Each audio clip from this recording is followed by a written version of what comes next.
Every now and then, I meet someone who's changing the world for the better by their sheer will alone. Whether they're authors, activists, or adventurers, these people are blazing a path with their deep enthusiasm and allowing the world to follow. Their passion is strong, and my passion is to tell their stories. I am Brian Platt, and this is Passion Project.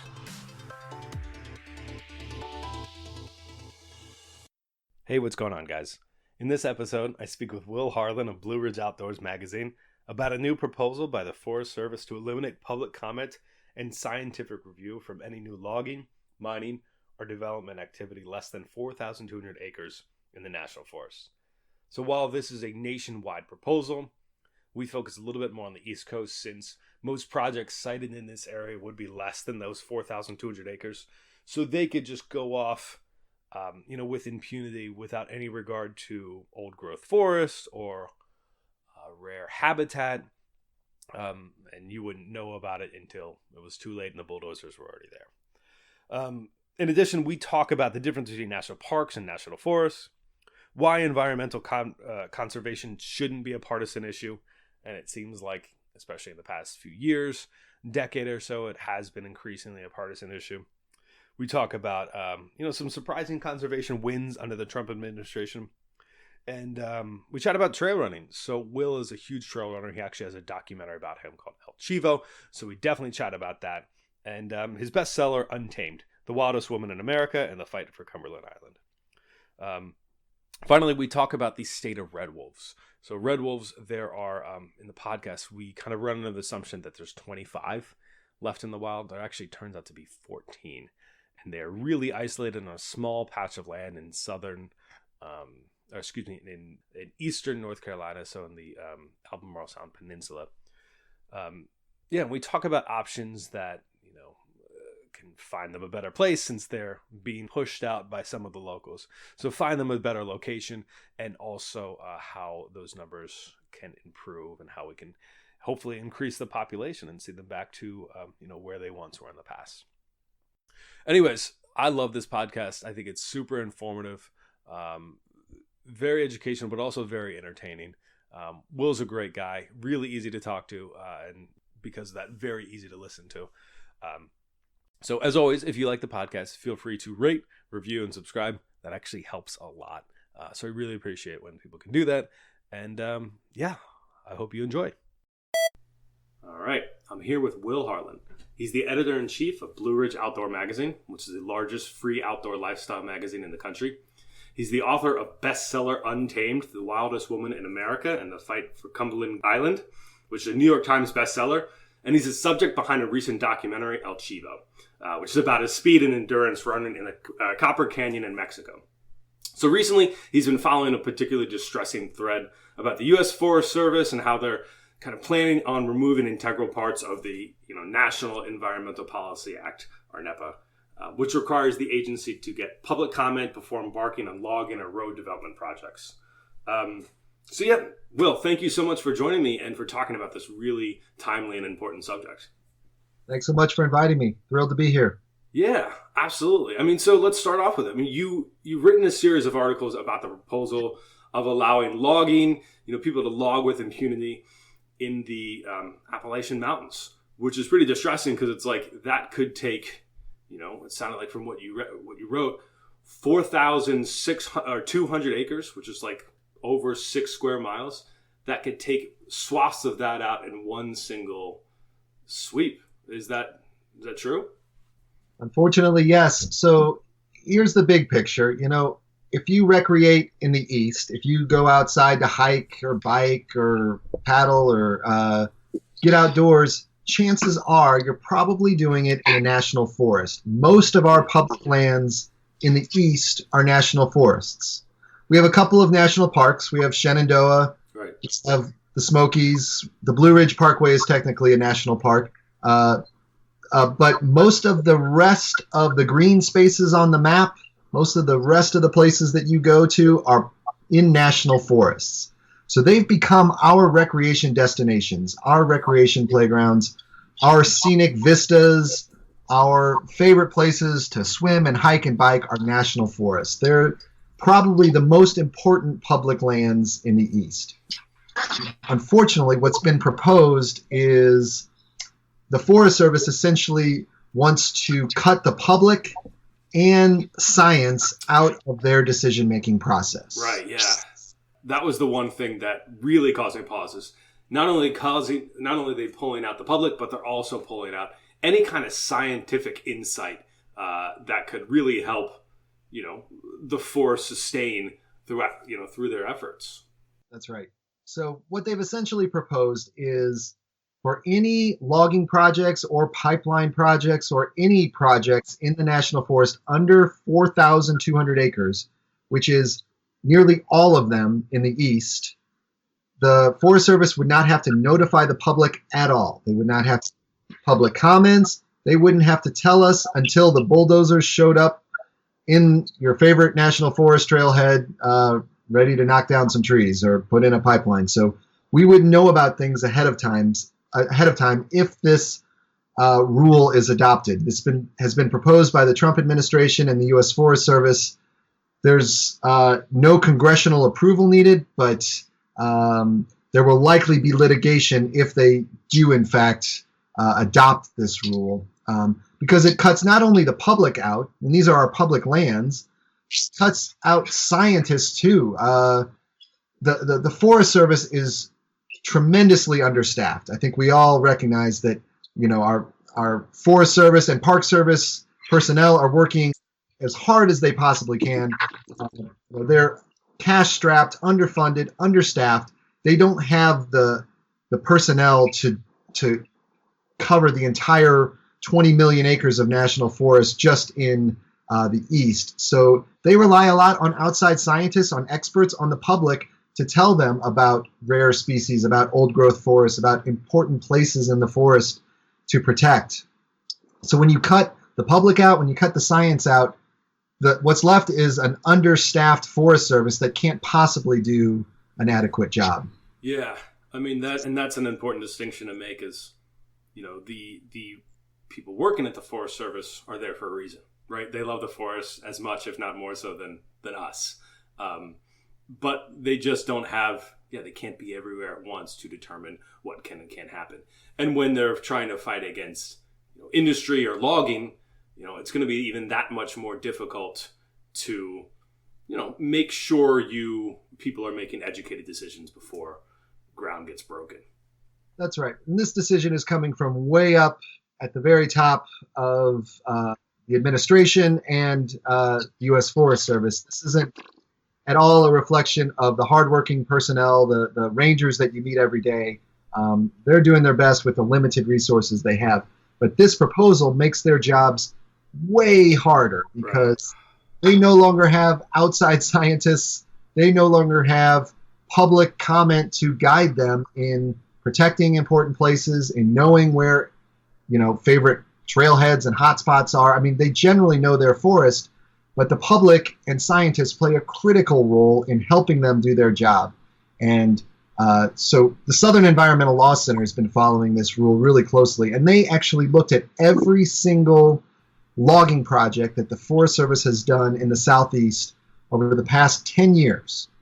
And what they found is that the projects that included public comment and scientific input were actually conducted faster than the ones that didn't have those. So people and scientists can make the project go faster and give them better input in a more timely fashion. So their logic that this is, going to cut bureaucracy and streamline the process is completely flawed.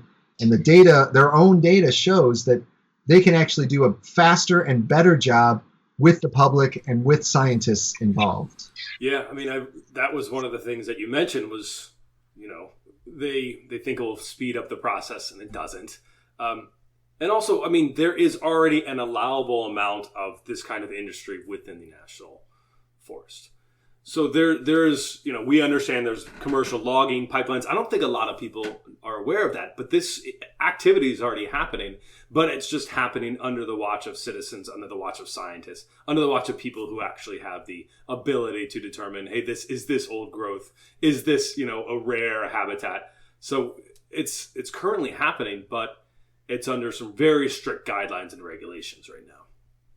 That's right. And I think one important distinction to make is, and something I didn't really understand fully until I dove deep into this issue and to other issues, is the difference basically between a national park and a national forest. You know, on the map, they all are green spaces, and we think they're equally protected and managed the same way, but they're not. There's a very big difference between a national park like Shenandoah and the George Washington Jefferson National Forest that surrounds it. They're managed by two completely different agencies with two very different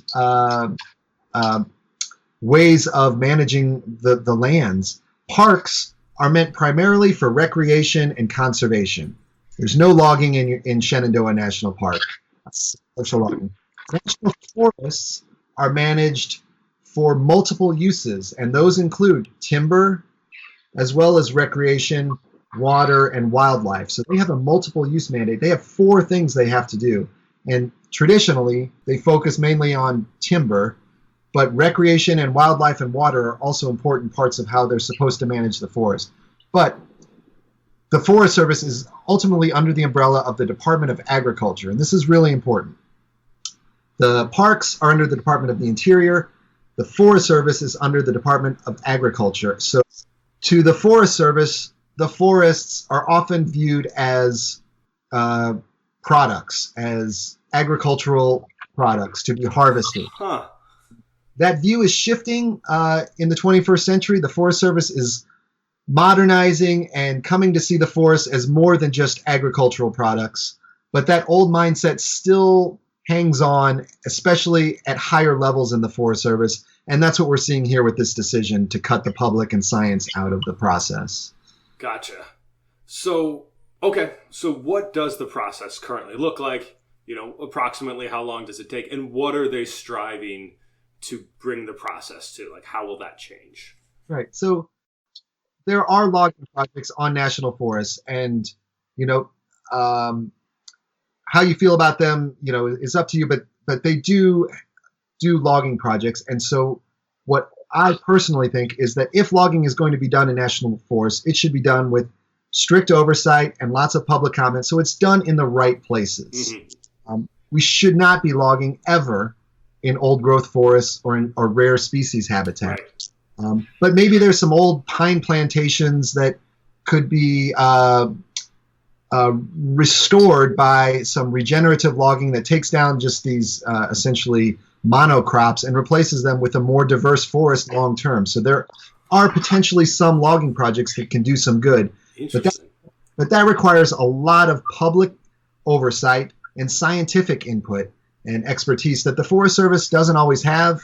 And so when they cut the scientists and the public out of the process, we're going to see some logging projects in some very bad places. And that's, to me, the most worrisome part of this proposal. Wow. So you're saying there's actually a view of the world where logging process, you know, so I haven't really made up my mind about how I feel about logging projects. It sounds like there could be some benefits to it, you know, if they're in the right places, especially now that there is some oversight, there is some involvement of the community of science as a whole. And so right now, at this point, they are trying to speed up the process. Where are they? Like, when would this take into effect, if it would? You said there's going to be obviously some litigation and some sandbagging, which is great. Yeah. You know, how long would that take before it would be in effect, if it does? So they released this rule as a draft rule in August. They had a very short public comment window, but nonetheless, there were, I think, 25,000 public comments that flooded the Forest Service, all opposing this rule. Almost 99.9% of them against this rule. Wow.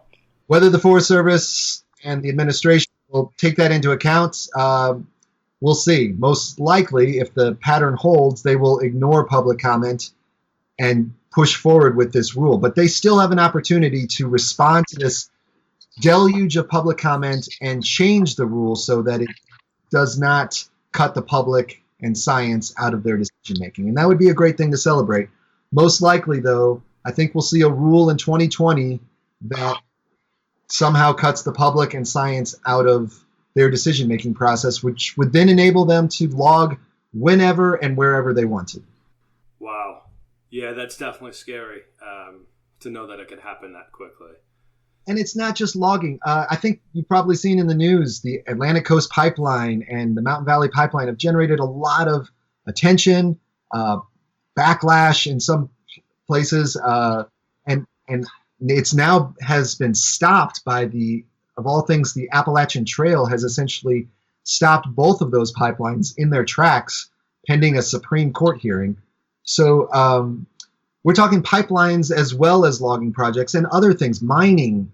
There are a lot of projects that the Forest Service can conduct on public lands, but they require public input and oversight. And if we decide we don't want pipelines coming through our national forest, our voice matters.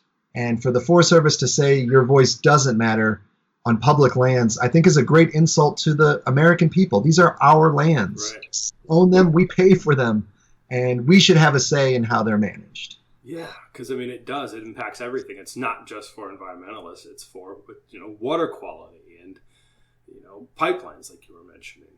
Most of the people in the Mid-Atlantic and Southeast, their drinking water source comes from a national forest. Mm-hmm. So most of us are drinking national forest water. It's a critical source of water, obviously, of scenic views. Recreation has become the driving force of our regional economy. And, for better or for worse, the Appalachian region is not sustained by timber. It's sustained by people coming, hiking our trails, enjoying our scenic views. That's the future of Appalachia. That's where we're growing.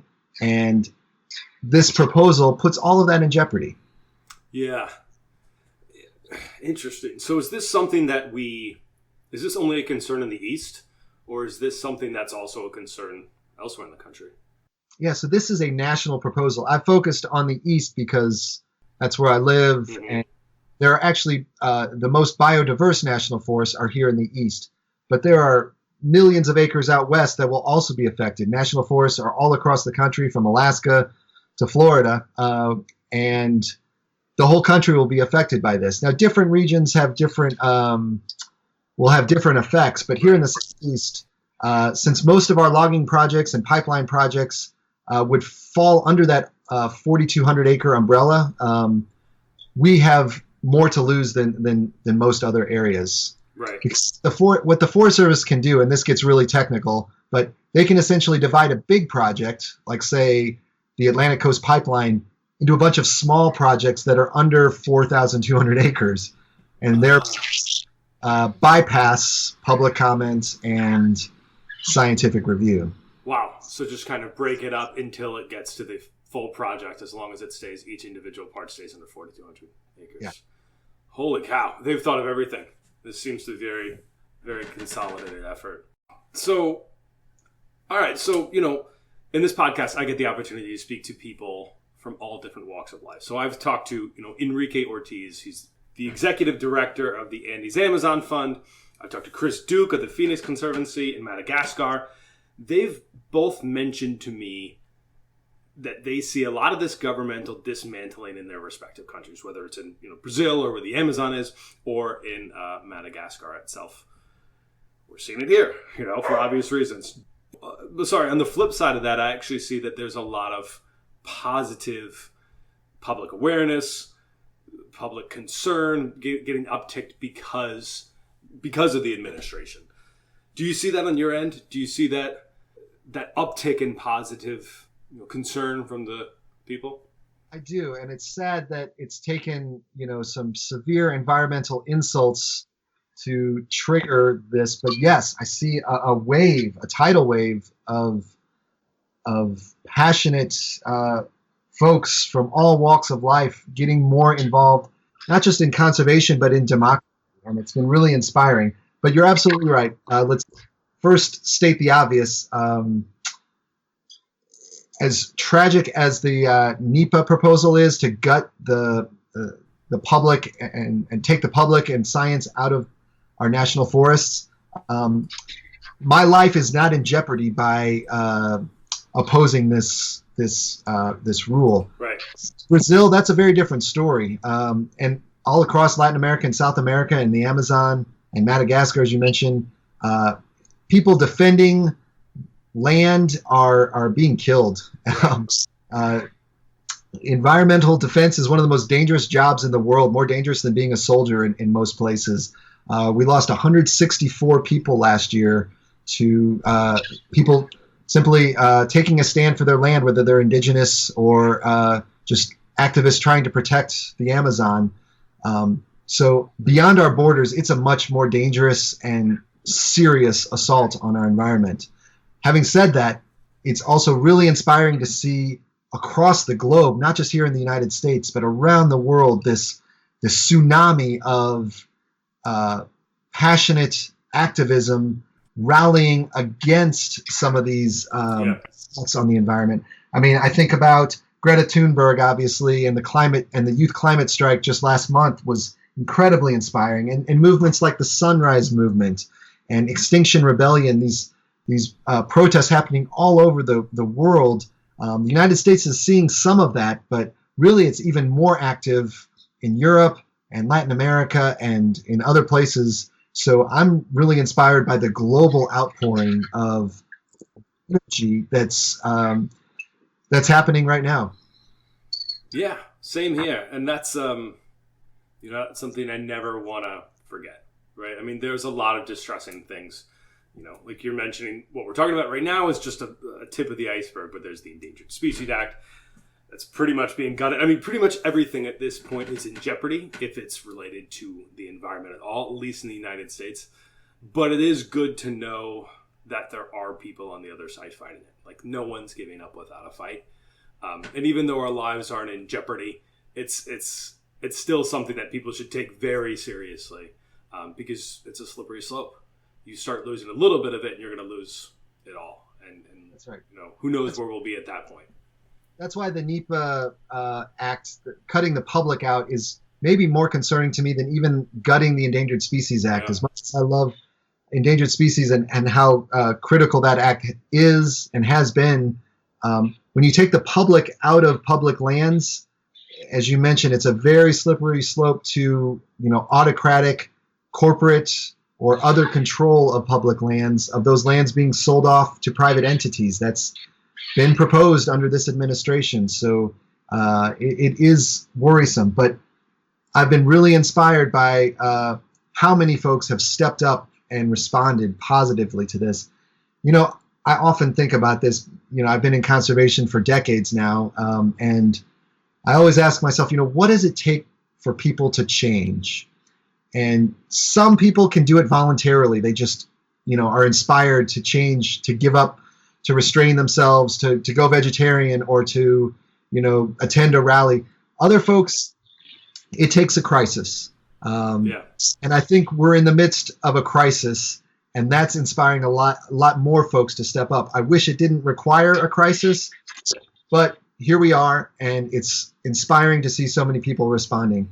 Yeah, I mean, you can see that all the way down to people running for public office right now.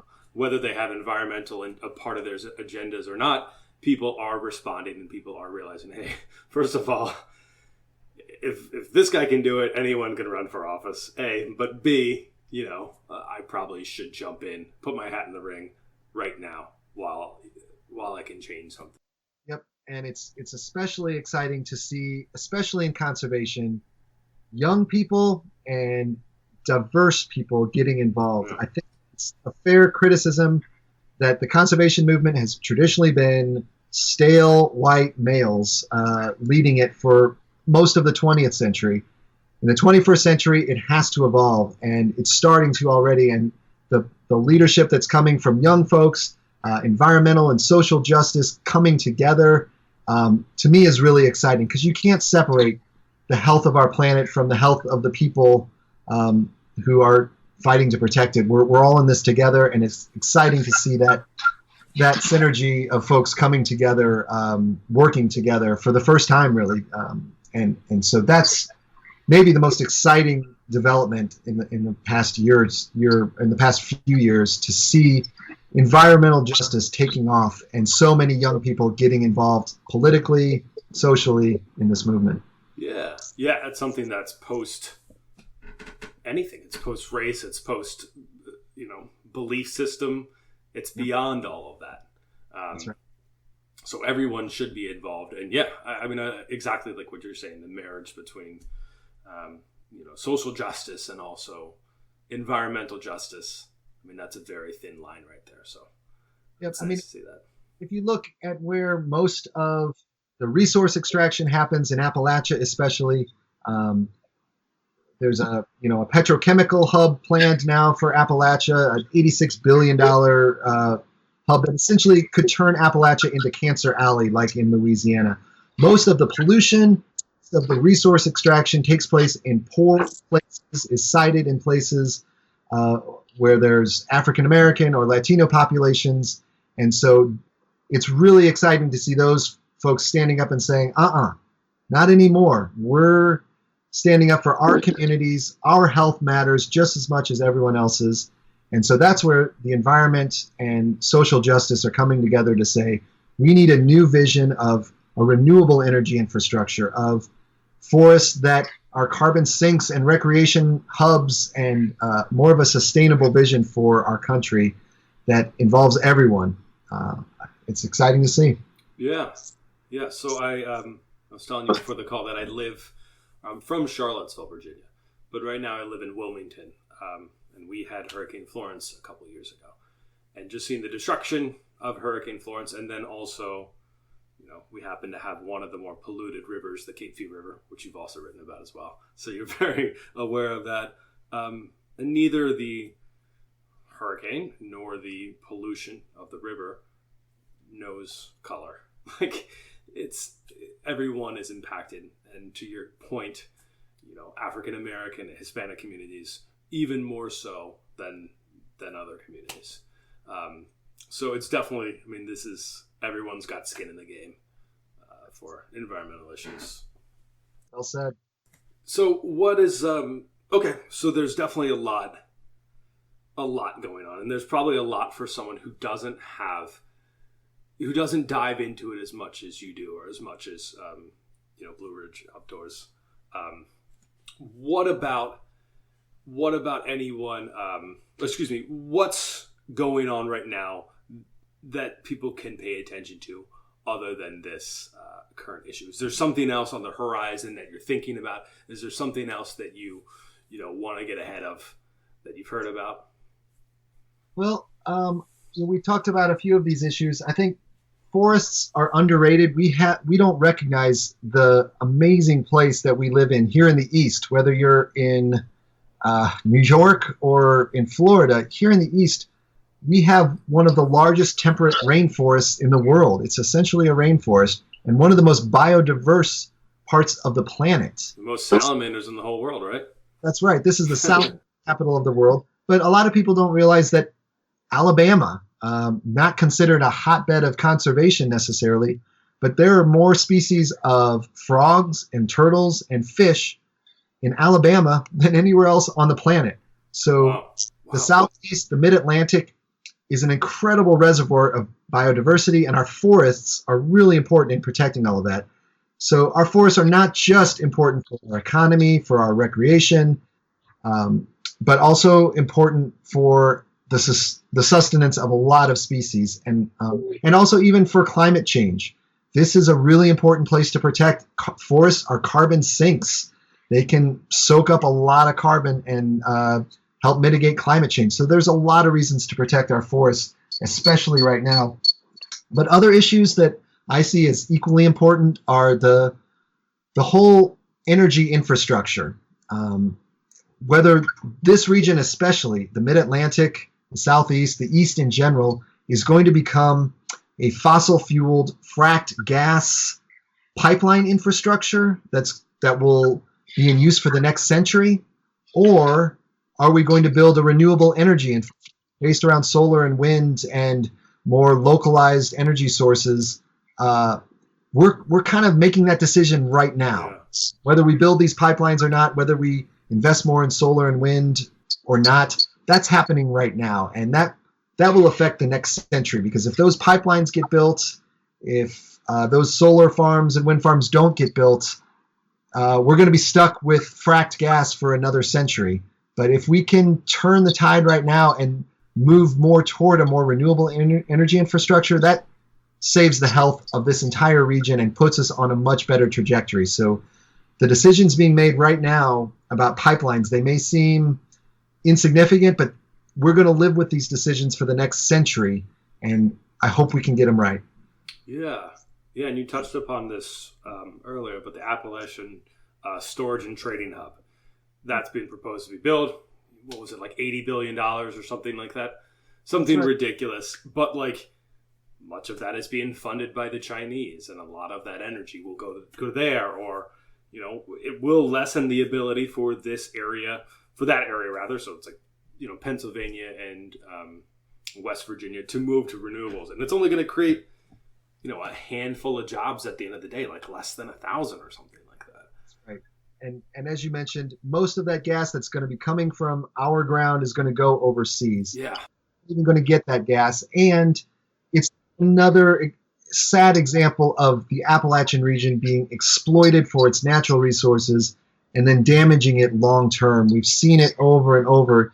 Let's stop the cycle. West Virginia, in my opinion, and I've been working in the Southeast and Mid-Atlantic for 20 years, is the most beautiful state in the East. Yeah, that's gorgeous. Its beauty does not get celebrated and appreciated by enough folks because traditionally it's been just hammered by coal mining. And now that we're starting to see the decline of coal and the resurgence of recreation and tourism in West Virginia, it's a great opportunity to celebrate what West Virginia has and not decimate it with a Cancer Alley petrochemical hub that's going to lock us into fracked gas for another century, and that will only benefit the Chinese. Now is the time to change our trajectory and make West Virginia a beautiful, sustainable place of energy where jobs stay locally and the whole region can benefit and not be exploited as it has in the past. Yeah, and they're already starting to,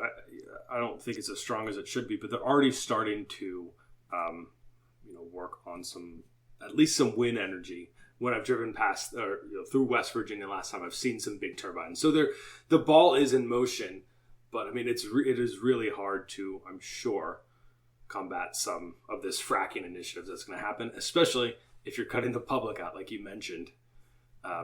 Is this $84 billion project, this is one of those projects that could feasibly be built without the public's awareness by breaking it into 4,200 or less. So this is a little different because this will not take place on national forest lands. This will be privately owned, but it's a government funded project. So taxpayers do have a say in how their money is used. This is a private firm, a Chinese firm that's leading it, and so they will control where the gas goes. But Appalachia has the voice in deciding whether or not they want this in their backyard.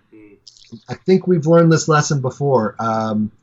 Fossil fuel industries do not treat the region well. They come in for short-term gains, and we end up with long-term losses, as you're seeing with bankruptcy and coal miners not getting their back pay and being stuck with, black lung disease and not having any funding to treat it. We've been here before. Let's not make the same mistake again. Yeah, I mean, that's what this whole thing is, for short-term profit, for getting the economy up as strong as possible in the short term and then not worrying about it any time in the future. And you're exactly right. Even if you pull any kind of environmental issue out of it, there's a health benefit, or a health detriment to this.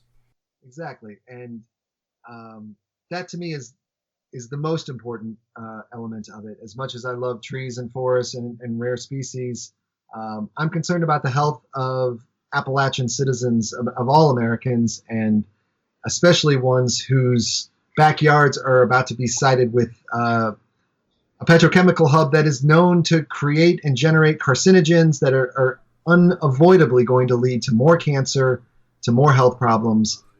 That to me outweighs any kind of short-term benefit to economies that's not going to last for very long and is not going to create very many jobs and is ultimately going to cost more in healthcare and environmental damage than it produces. So with this,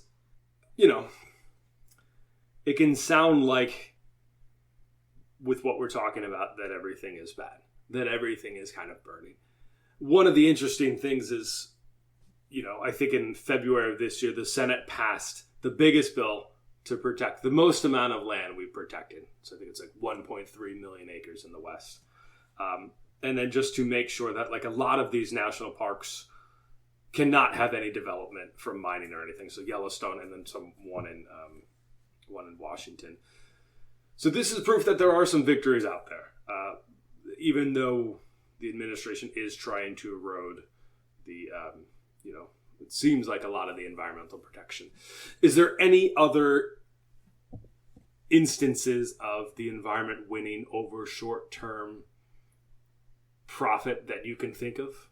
Yes, absolutely. In fact, just 9 months ago, the Southeast and Mid-Atlantic celebrated one of its biggest victories in a decade. The Tennessee Wilderness Act was passed.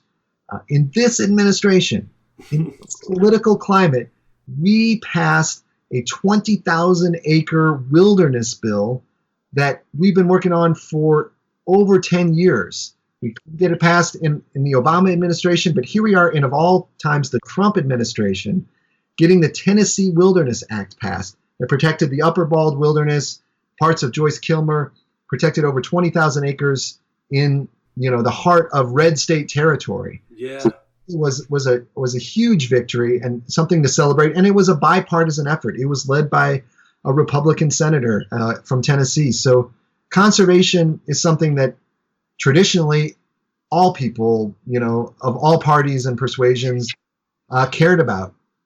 And I think we can get back to that. I think conservatives, conservation is in their name, and traditionally they were very concerned about conservation.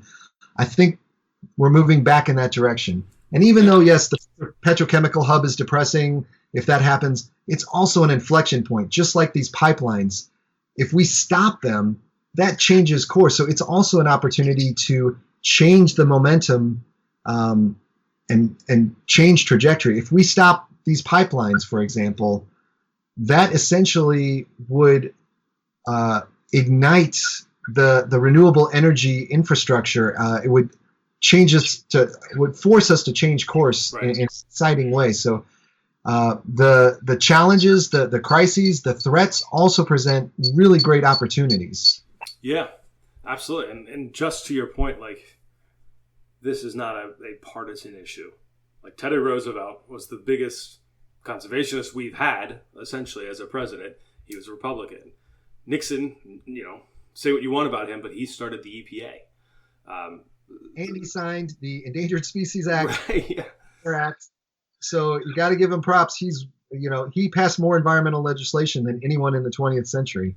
Wow. First. So absolutely. And Republicans, they represent a lot of folks who love the outdoors, but maybe see it through a different lens. Mm-hmm. Here in Appalachia, where there are a lot of hunters, a lot of anglers who love their forests and love to get out and hunt, and maybe they vote conservative, but they care about conservation just as much as tree-hugging, organic, liberal hippies like me. Language, but we don't. What I found is that we both love the forest for the same reasons. We love just being out there, immersed in nature, clearing our minds, feeling connected to something larger, and we need to get back to that because all of the loud discourse in America is driving us apart when really we have much more in common when we realize, especially when it comes to conservation, we all love our public lands. Mm-hmm. We all want to enjoy them. We all want to make sure our children and grandchildren can enjoy them. That common ground, that can go a long way. Yeah. I mean, we're in a really unique position that we have those public lands, and every one of us does. I mean, like you mentioned, we're all paying our taxes towards them. So we should all utilize them and fight for them. So, you cover a lot. You cover a lot when you write. One of the big things that you talk about is the red wolves in the Albemarle Sound of North Carolina. My numbers might be off because I know they've fluctuated, mainly decreased, but the last I heard was, like 25 or so. I used to live in that area. Unfortunately, that also seems to be a very polarized issue. But like the last you reported on it, you talked about this, and you could probably talk about it a little more, but like a rule that would have dramatically reduced their habitat by 80%, which is already really constricted. Again, it's 25 of them. They're a very small area. But it didn't pass because of the Endangered Species Act. So do you have an update on the status, or do you want to just kind of talk about them and inform the listener about potentially how they could help? Yeah, certainly. So the red wolf was one of the greatest success stories in conservation and endangered species history. So we essentially started we out of captivity, we rescued the red wolves from extinction, bred them in captivity, and then released them back into the wild in eastern North Carolina. And for 3 decades, it was an incredible success story of these red wolf populations recovering, expanding, thriving. And it was only until 2014 that things changed. So their population got up to, from a very small amount that had essentially been reared in zoos and in captivity, they grew to over 150 wild red wolves reproducing naturally. But then in 2014, a very, very small but vocal group of landowners decided they didn't like the red wolves because they looked too much like coyotes, and they wanted to shoot their coyotes, especially at night. And this small group made a lot of noise and got the U.S. Fish and Wildlife Service to essentially consider abandoning the Red Wolf Project and abandoning their protections for the red wolves. And the Fish and Wildlife Service has moved in that direction. They pulled back protections. They're not actively protecting the red wolves, and they've proposed essentially shutting down the program by cutting out 80% of their habitat, which essentially dooms the program. Red wolves can't survive on a small little patch of the 20% that remains. They're free roaming predators that can't be confined to such a small area. So that will essentially doom them in the wild. Fortunately, as you mentioned, the Endangered Species Act said, for Fish and Wildlife, you're not doing your job. You are required by law to protect this endangered species, which is the endangered species on the planet. As you mentioned, 25 of them left in the wild. So they've reached critical numbers where a judge intervened and said, nope, this plan is outrageous. You are charged with protecting endangered species. Do your job. And that's where things are at right now. So the Fish and Wildlife Service is going back and revising its plan and hopefully restoring the boundaries of the red wolf habitat so that they do have a fighting chance in eastern North Carolina and beyond. Yeah. Wow. That's, I had no idea that they were trying to really completely withdraw from that project. So, and I have personal experience. I mean, I went kayaked in that area, and if you pause, we went with a group of us, if you pause and howl, they'll actually respond to you, which is really cool. Nothing more spine tingling than hearing a wild red wolf howl. Yeah. That's just a powerful experience that you can have in eastern North Carolina, and that could potentially draw a lot more recreation and tourism and jobs and all of that. But right now, those red wolves are barely hanging on, and I'm really hopeful that this litigation, and there were over 55,000 public comments. That's the other exciting thing. Once again, a deluge of comments saying, save these red wolves. These are the last of the red wolves. And so when the public is overwhelmingly behind something on their public lands, I think it's really important that the government responds. Wow. So interesting. Yeah. When we, I've driven around a lot in that area, and, there's actually billboards against the red wolves. There's actually billboards against the national park, against the workers in that area. Part of me does get it. I mean, these are people who are, ranchers and farmers who are just trying to make their own living. But I mean, at the end of the day, there's 25 of them. I mean, I can't imagine they're creating that much of an issue or even the coyotes themselves are creating that much of an issue. That's exactly. There have been several studies done down there that show that their impact is minimal. Yeah. And that the conservation organizations and other groups have offered to reimburse and pay for any losses, which are usually quite small. Honestly, it's become more of an ideological dispute than an actual threat to any farmers or livestock. That's really not the issue. That's become kind of a smokescreen, but there's not any impending threat to livestock or farmland being posed by coyotes or red wolves. It's more an ideological opposition to federal lands and rare species being introduced are being brought there that they're native to the whole eastern United States. They belong. Red wolves should be from Pennsylvania, maybe up even in Canada, all the way down into the Gulf states. So they once roamed all over the east. We could. Wow. All that's left is this one little national wildlife refuge in eastern Carolina, and if there's so much local opposition, then maybe we should move somewhere else. But really, it's a very small minority of folks that oppose the red wolves. As the public comments show, overwhelmingly people want them. There's just a small group that doesn't want them, and they're making a lot of noise. It's complicated, for sure. The vocal minority. Well, that is definitely comforting to hear about.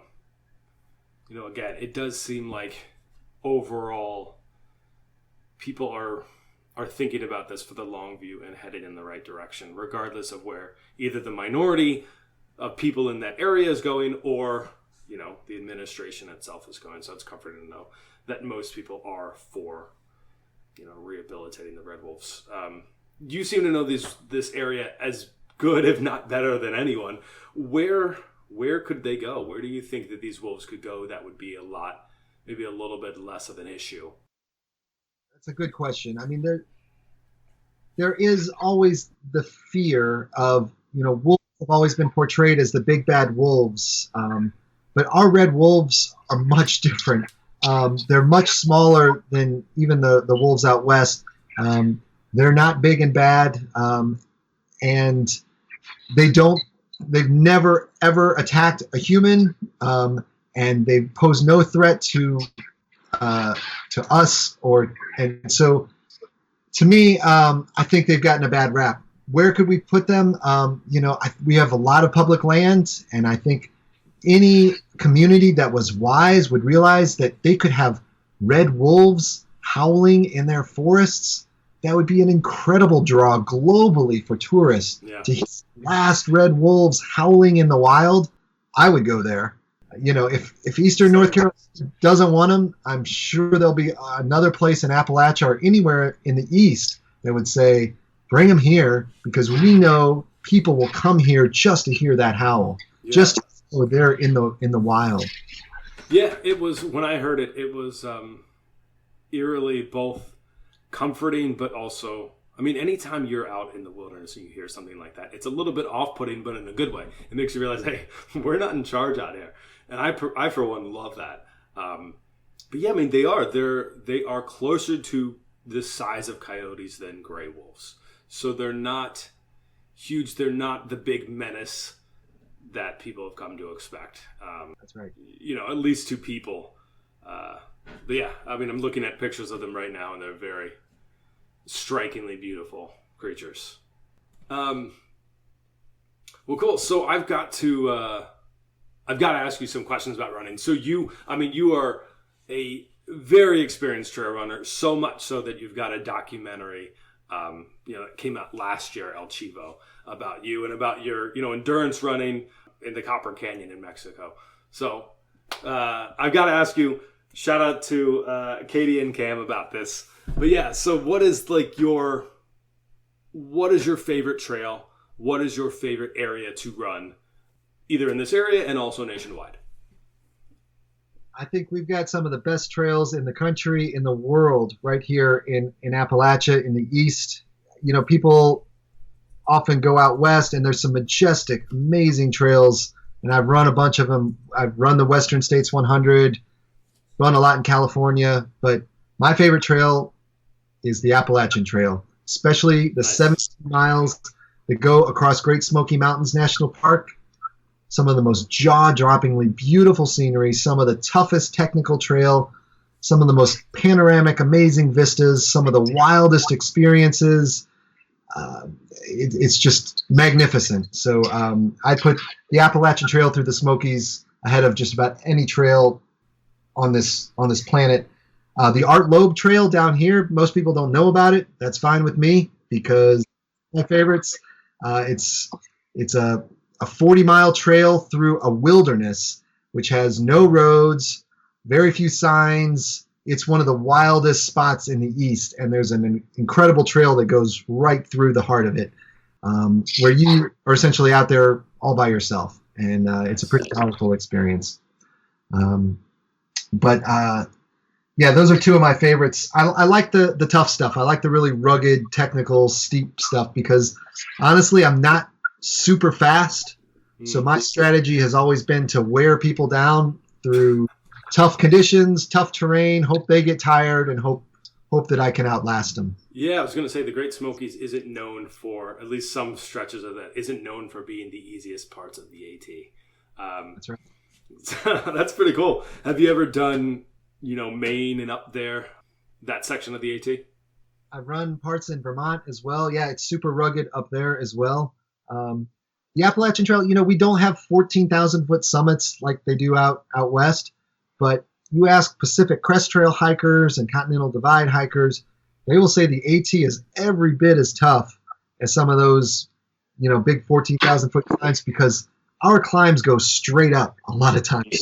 These really steep, rocky slopes and all sorts of tough weather and terrain. So there's plenty of challenge right here in Appalachia that you don't need to go out west. You don't need to go to the Alps. You can get plenty of challenge right here on the AT and the trails that surround it. Yeah, absolutely. So is that how you train? Just by going out and running? Like that's the big, right? The runs themselves are short. The training presumably lasts all year, if not your whole life. So is that how you do it, is just by going out and training in tough conditions? That's right. That's my bread and butter. That's what I love to do. And to me, it's not training. I mean, it is, working toward a race, but really it's just an adventure in the woods. And I like tough adventures where I'm out there on my own, or I don't see another person. And so I go to the toughest, steepest places to do it. And you see the wildest terrain and you see some amazing creatures and you stumble into black bears and you feel wild. Run away from them? And small. Yes. Usually they run away from me. I've seen more black bear butts than they usually hightailing it away. But yeah, that's how I've trained, is just to train both physically and mentally, because it's the mental aspect, especially of trail running and ultra running, where you have to be able to will yourself to keep going when it's raining or snowing and the trail is steep and rocky and wet and slippery. It's real easy to give up, and it's the folks that can master the mental aspect of it that tend to do well. Wow. Yeah, like how what are the notable races both in difficulty or length that you've done in the past, and what are you planning, if anything, what are you working towards to do in the future?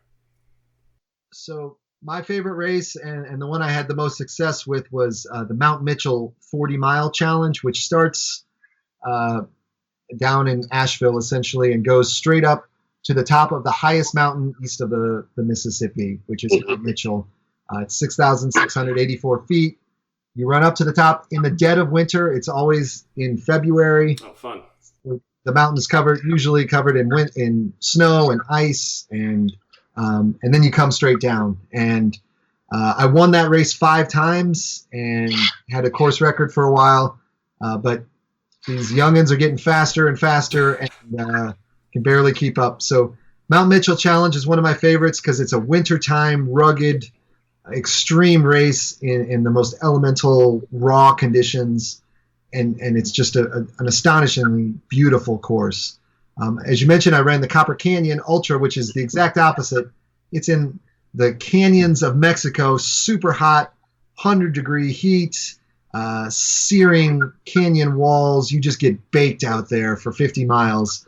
And you're running alongside the most amazing human beings on the planet, these Tarahumara indigenous people who run for hundreds of miles, virtually barefoot, with no Gatorade or fancy gear. They've got a little sack of cornmeal, and that's essentially what sustains them for, in some cases, hundreds of miles. So they're pretty phenomenal human beings. Yeah. What was your time for the Mount Mitchell 40-mile, the one that you won? I think it was 4 hours and 50 minutes, but that's since been shattered by some much more talented runners who've run, I think, close to 4:30. Oh, wow.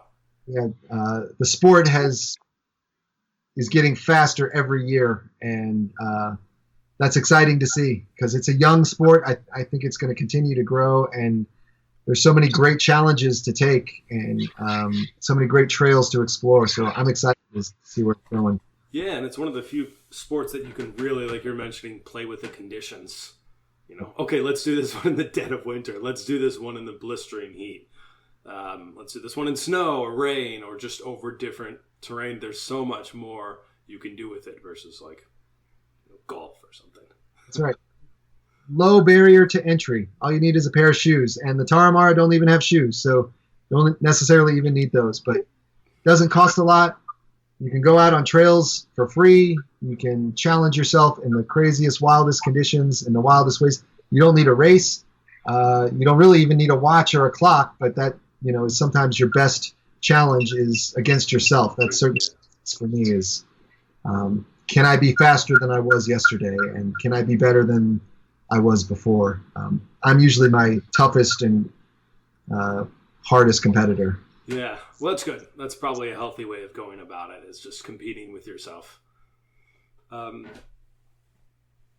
So in terms of, what we were chatting about earlier with a lot of the environmental issues, it's really like a death by 1,000 cuts. It really seems to be something new in the news every day.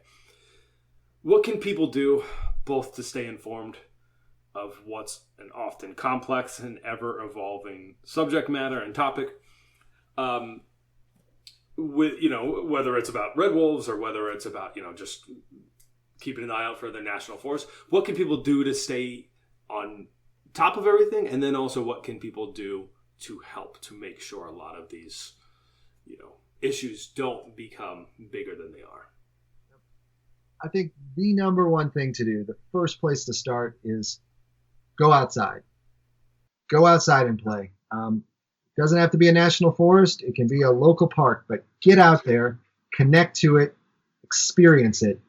When you go to a sports game or you go to a concert, you are suddenly so much more invested in that performance, and you feel a part of it, and you want to follow it, and you feel connected to it. Same is true of the wild places in your backyard. So when you experience it, you automatically become a natural advocate for it. And that to me is the most important part, is getting folks just naturally connected to the places where they live, the places that they love. And then from there, you can join trail crews, join movements. Sadly, most of the trails in our neck of the woods, most of the trails across the country are not maintained by Forest Service or Park Service staff. They're maintained by volunteers, and most of those volunteers are 60, 70 years old. It's an aging volunteer workforce, and we need young folks to come in and help. A new younger generation of trail maintainers, and to build and expand our trail networks. So that's one fun way to get involved. But you don't have to necessarily get your hands dirty. Make some noise. As you talked about earlier, get involved politically.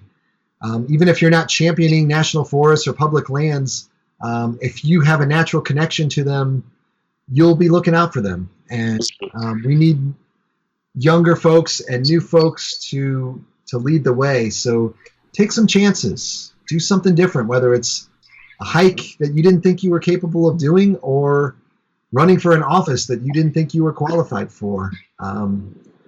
Be bold. Now is the time to take some risks and speak up and make yourself heard. Yeah. The price of inaction or remaining quiet it can be really big. And it's something you'll never know until oftentimes it's too late. It's funny that you mentioned about the people volunteering with the trail. My dad turned 64 this year, and he just started talking about volunteering with the trail himself. And they do phenomenal work. They do. It's crazy. If you've ever been out on any trail, next time look at the rocks and the tree roots and imagine how much work went into that trail and how much work continues to go into that trail just to keep it accessible. Every year, every trail is maintained because they quickly disappear without maintenance. And so it takes a lot of sweat equity, and that's a fun way. Join a trail crew team. That it's a lot of fun. It's a lot of work. It's a great workout, and it's a great way to get to know your trail on a much more personal level. Yeah, it's absolutely something I want to do. Yeah, especially whenever I'm in the area with him. Well, cool. I mean, I mentioned earlier, so you are a New York Times best-selling author. Is there any project that you are working on right now? You know, you wrote the book Untamed, so I'm not sure if you want to talk about that. But it is the story of the wildest woman in America and the fight for Cumberland Island, which is exactly like what we've been talking about. You know, one person really seeming to take an issue larger than themselves and take it on completely head on. So it seems like some kind of thing that fits into this trend that we've been talking about. Yes, so Carol is an amazing woman. It's a biography that I wrote about Carol Ruckteschel, who lives on Cumberland Island, which is a national seashore off the coast of Georgia. And if you need inspiration, there's no person that I find more inspiring than Carol. What she's done to protect that island and its sea turtles and its old growth forests. She's a pretty remarkable woman. There aren't a lot of people like Carol left, so I've been looking for another Carol to write my next book. So if you know of anyone, if any of your listeners know of anyone, I'm eager to find similar heroes, similar people with passion and courage and grit who are defending the places that they love. Well, Will, thank you so much for your time. I really appreciate that. I think that what you're doing right now is incredibly important and also very timely. So thank you for the good work that you're doing, and also for getting everyone's story out there and making sure we're all as informed as possible and we all know how we can move forward with helping national parks, national forests, and also red wolves and everything else that you talk about on a daily basis. So thank you. Likewise. Thank you for including me and sharing all of this information with your audience. It sounds like you're doing really great work. Thank you so much. Absolutely. I appreciate it. And yes, let's keep in touch, as issues come up, as there's things that we need to inform the public about. I would love to chat with you again. Absolutely. I'd love it. Thanks for joining. If you liked that episode, feel free to rate, view, and subscribe. That actually really helps. If you haven't seen it yet, take a look at the accompanying blog. Don't forget yourboots.com, where you can read more and see photos for all the interviews. Until next time, take care.